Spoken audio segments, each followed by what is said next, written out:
dar de ce intră noi în țară pe la vama de la satul mare? Vreau să văd și eu nordul țării, căci că e foarte mișto. Așa că pregătește de un drum lung de tot cu mașina.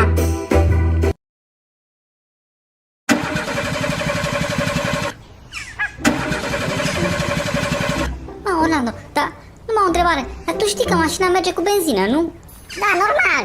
Atunci că nu te-ai gândit să pui destulă benzină în mașină, mă? Nu strigă la mine, că știi că sensibil. Bine că măcar sunt de la 2 km de oraș, dar mai avem numai 30 de lei, așa că nu știu ce ne facem.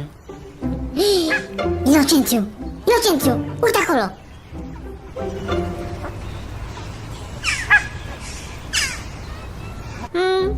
Măcar putem să ne încercăm norocul, nu? Hai că sun.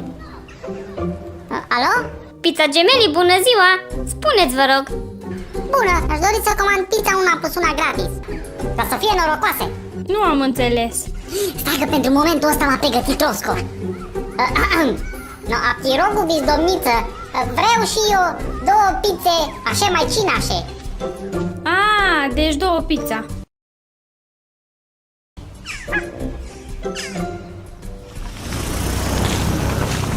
Mă, tu ai sunat la patrula de poliție? Nu, mă, nu vezi că e patrula de la Gemelli. Sziasztok, băieț! Aici aveți cele 2 pizza. Și talonul cu premii? Ioi, da! Uite aici talonul. Hai repede. Am câștigat! Inocențiu! Am câștigat 50 de litri de benzină sau 12 litri de bere. Ce alegem?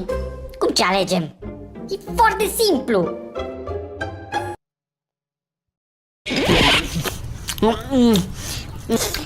Nu știu cum plecăm noi de aici, dar știu că nimic nu merge mai bine ca o bere după o pizza bună.